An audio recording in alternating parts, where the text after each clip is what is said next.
c'est Florence de Chouette Fantaisie. Je suis contente de vous retrouver aujourd'hui pour une petite vidéo pardon, pour vous présenter mon rangement tampon clear et Dyes.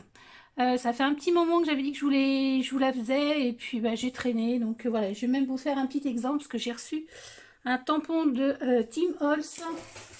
Il est où? Hop, voilà, comme ceci. Donc là, normalement, il y a des trous, mais moi, j'en ai un ou deux. Donc, je sais même pas, je crois que c'est le seul. Donc, je le mets pas dans un classeur. Là, j'ai vraiment craqué sur ça parce que, voilà, j'aimais bien les tickets et je trouvais ça super sympa. C'est vrai qu'ils sont un peu chers, mais bon. Voilà, j'ai craqué pour celui-ci. Donc, je vais vous montrer comment je réalise mes petites pochettes. En attendant que mon... du coup, ça, c'est le pyrograveur de chez Action. Et j'ai monté les petits embouts de la fuse et ça fonctionne très bien. Donc là je l'ai mis à chauffer, donc il faut attendre un petit peu. Je vais vous montrer donc mes petits rangements clear. J'ai deux façons de ranger mes clear. Moi ici dans cette petite panière j'ai tous mes tampons clear de chez Florilège Design. Voilà, j'aime bien les ranger soit par marque, soit par tampon mousse. Voilà, mais en général j'aime bien les ranger par marque. Donc celui-ci, j'ai pas encore fait, donc d'ailleurs, il faudrait peut-être que je fasse une petite pochette pour celui-ci aussi. Ça, c'est ce qui était dans la box de Noël de Florilège. Moi, je l'ai pas trouvé sans sas. Voilà, la box surprise. Moi, il y a plein de choses à la limite que je ne me sers pas. Voilà, il y a des choses sympas, mais je pense pas que l'année prochaine, je le referai. C'est vrai que pour mon scrap qui est un peu vintage et shabby, voilà, si, ça c'est pas mal au niveau de l'appareil, mais bon, voilà, bref. Donc du coup, voilà mes petites pochettes. Alors, je les ai faites comme ça. Celui-ci, qu'est-ce qu'il vient faire là? Il est venu se loger là. Bon, c'est pas grave. Normalement, il doit être ici. Je vais vous montrer un petit peu. Donc ça, ce sont des pochettes de chez Azriel. Voilà, je vous mettrai, si vous voulez, une pochette là. Voilà.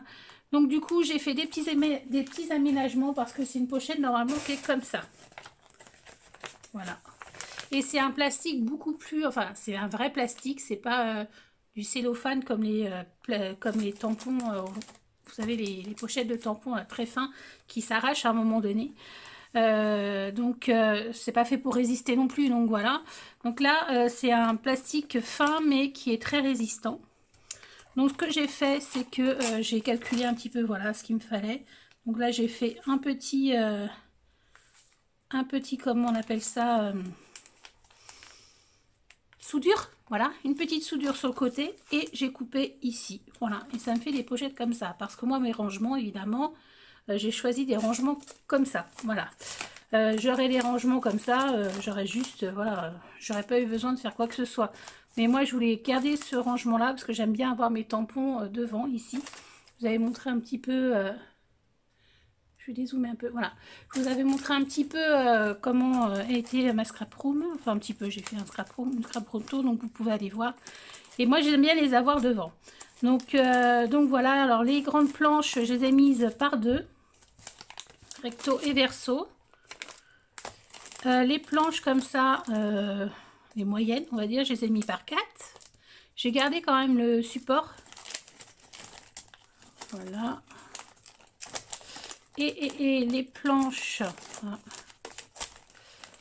Et les petites planches, en fait, j'ai acheté du rhodoïde. Du rhodoïde très... Alors non, pas sur celle-ci. Pas sur celle-ci. Celle-ci, j'ai gardé, en fait... Alors, là, j'ai gardé les petits rhodoïdes recto verso, je ne sais pas si vous voyez, voilà. Et là, j'ai mis du double face, voilà, pour que ça tienne correctement. Donc, ça tient très bien. Et j'ai utilisé du papier Action, qui est quand même assez costaud. Là même, j'en ai mis deux pour avoir un décor des deux côtés. Donc, c'est quand même assez résistant, je trouve. Voilà, et ça, c'est donc mes petits. Alors, je les ai rangés un peu comme ça. Alors là, ici, il y a un petit peu aussi de Prima. Mince, je ne vous montre pas. Il y a un petit peu de Prima aussi, mais bon, voilà.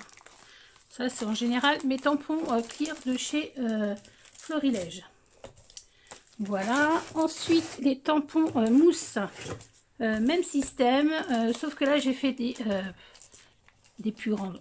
Un petit peu plus hautes, c'est-à-dire que j'ai moins coupé. Et j'ai tamponné tous mes tampons. J'ai fait des petits morceaux comme ceci. Voilà. Et là, j'ai mis sur un rhodoïde très épais. Voilà, d'un côté, donc j'ai mis les tamponnages qui sont fixés avec du double face. Et ici, donc du coup, c'est le tampon qui tient grâce comment, à la plaque qui est assez... c'est comme du plexiglas. Et moi, je l'ai acheté dans le bon bureau Valet. Donc voilà, ça se trouve quand même assez... c'est ce qu'on sert en fait pour mettre, vous savez, des couvertures quand on fait des livrets d'exposé, là, quand on est en études supérieures, bah, on se sert de ça en fait. Même un petit peu plus épais.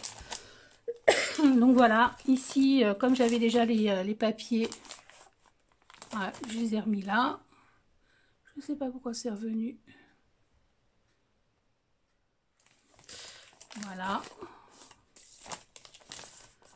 Donc ça, c'est pour mes tampons mousse, enfin mousse, oui, mousse, caoutchouc. Voilà. Et pour mes tampons clear, mes autres tampons clear autres que la marque Florilège, j'avais acheté des petites pochettes comme ça sur Amazon. Voilà. Et là du coup, bah, j'ai tout bêtement, j'ai enlevé les papiers, les pochettes. J'ai mis une petite déco comme ça, papier déco. Là d'ailleurs, je sais pas pourquoi, j'en ai mis 3, je sais pas pourquoi, enfin bon bref. Voilà. Et ça se referme comme ça. Donc ça, voilà. Alors, j'aurais pu les faire aussi avec ce système-là, mais j'avais déjà acheté ces pochettes-là avant de trouver ce système-là. Donc du coup, je voulais les utiliser et franchement, voilà, c'est très bien. On peut mettre 2 moyennes comme ça et puis une grande, voilà, comme ça. Je trouve que c'est plutôt pas mal. Alors, j'ai essayé pareil ici de classer. Vous voyez, là, c'est les mots. Bon, alors, vous pouvez aussi garder vos petits pochettes comme ça pour savoir où vous les avez achetés. Moi, honnêtement, je m'en fiche un petit peu. Donc voilà, là j'en ai 2 comme ça et franchement ils sont costauds et je trouve que c'est sympa. Et puis du coup vos tampons ne prennent pas la poussière. Ça c'est bien. Donc, ça, retour, hop, je le range. Et ensuite pour mes dies, là du coup c'est ma boîte qui est comme ça, donc impeccable. Elle est faite pour que les pochettes, qu'il n'y ait pas de transformation de pochette. Mon papa d'ailleurs va m'en faire une autre parce que celle-ci elle est pleine. Donc du coup, il y a aussi, il y a 3 tailles dans ces pochettes Avriel. Donc il y a la plus petite comme ça. Il y a la moyenne. Non, la moyenne c'est celle-ci. Voilà. La petite, la moyenne et la grande. Voilà. J'ai beaucoup utilisé pour mes dies ces deux-là. Parce que de toute façon, ça rentrait pas, l'autre ne rentrait pas dans ma boîte et ça faisait trop gros. Donc ce que je fais, voilà, j'ai collé l'une derrière l'autre un papier action. J'ai mis des bandes de feuilles aimantées que j'ai collées. Voilà. Alors des fois ça tombe un petit peu, mais bon, c'est pas très grave. Voilà, et pour certaines, comme là pour les petites, alors quelques fois je l'ai fait, d'autres fois je ne l'ai pas fait. Vous voyez, alors là je ne l'ai pas fait non plus. Mais là j'ai mis, pour pas que ça tombe, de l'aimant. Là, vous voyez, pour ceux de chez Action, j'ai laissé le papier. Enfin, ça dépend, ça c'est voilà, AliExpress. En général, je mets toujours un petit exemple. Et là, c'est une petite coupe que j'ai fait. Voilà, et je garde ça parce que les petites chutes, je sais, je m'en sers toujours pour des swaps, échanger. J'aime bien mettre du carton craft sur mes petites bobines. Là, c'était un reste de feuilles aimantées. Vous voyez, des fois, bon, je les ai mises comme ça. Et du coup, mon papa m'a fait... Ouh, elle est lourde cette boîte. Mon papa m'a fait des petits intercalaires comme ça en bois. Voilà, donc bordure et fond... papillons, animaux, fleurs. Et du coup, je voulais m'en refaire d'autres. Et j'ai pris en fait du calendrier, de la cartonnette, hein, c'est comme vous voulez. Moi, c'est de l'ancien calendrier. J'ai pris donc mes petites comment intercalaires, j'ai dessiné, voilà, puis j'ai coupé, j'ai remis du papier et voilà. Donc il y a un petit peu du en bois, il y a un petit peu du papier très costaud et c'est très bien. Mais là c'est vrai que j'ai du mal à voir, tout ce que j'ai parce qu'il est assez rempli. Et la commande est passée pour une autre boîte, donc voilà, je l'attends. Donc allez, on va s'attaquer, je pense que là ça doit être bon. Je vais faire donc la petite, je le prenne à l'endroit, voilà. La petite fermeture sur le côté. Alors moi je m'aide avec ma plaque là, mais bon voilà.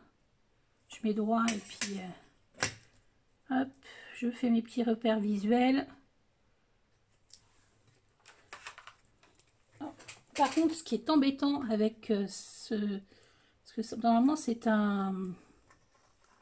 Comment on appelle ça pour le voile là?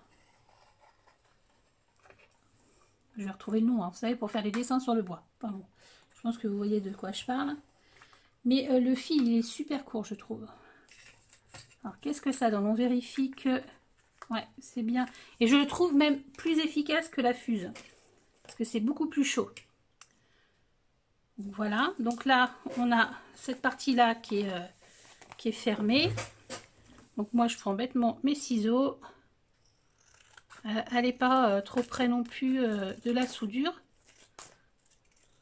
Voilà. Ensuite, je prends ma règle. Je fais un petit repère. Je m'aligne bien pareil. Je fais un petit repère. Histoire que ça soit droit. Hop.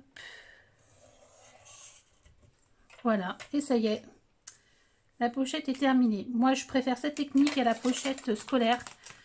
Parce que je trouve qu'elles sont trop légères. Et ben, j'aime pas parce que ça tient pas. Voilà, une autre petite pochette de fillette. Et je trouve que vraiment c'est le bon système. Là, elle est peut-être un peu trop haute. Donc moi, je coupe ça, je vous dis honnêtement les marques. Je m'en fiche un peu, sauf le... Je vais garder quand même le titre et je vais le mettre ailleurs. Si on me demande ce que c'est comme ticket, des fois, j'ai un peu de mal à retenir avec tout ce qu'on a.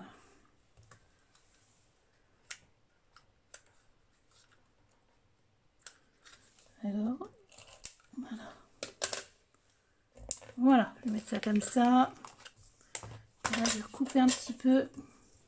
Parce que ça frotte un peu trop sur l'étagère du dessus et j'aime pas ça.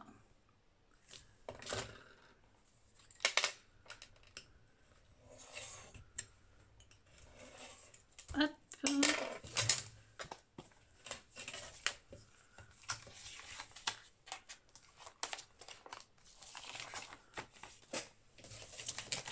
Voilà, là c'est parfait.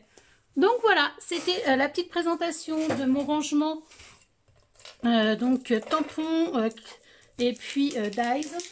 J'espère que cette petite vidéo vous aura intéressé, vous aura peut-être donné des idées pour réaliser votre rangement.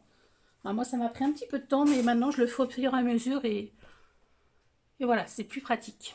Voilà, voilà, bah, écoutez, je vous dis à bientôt pour une prochaine vidéo. Bye bye.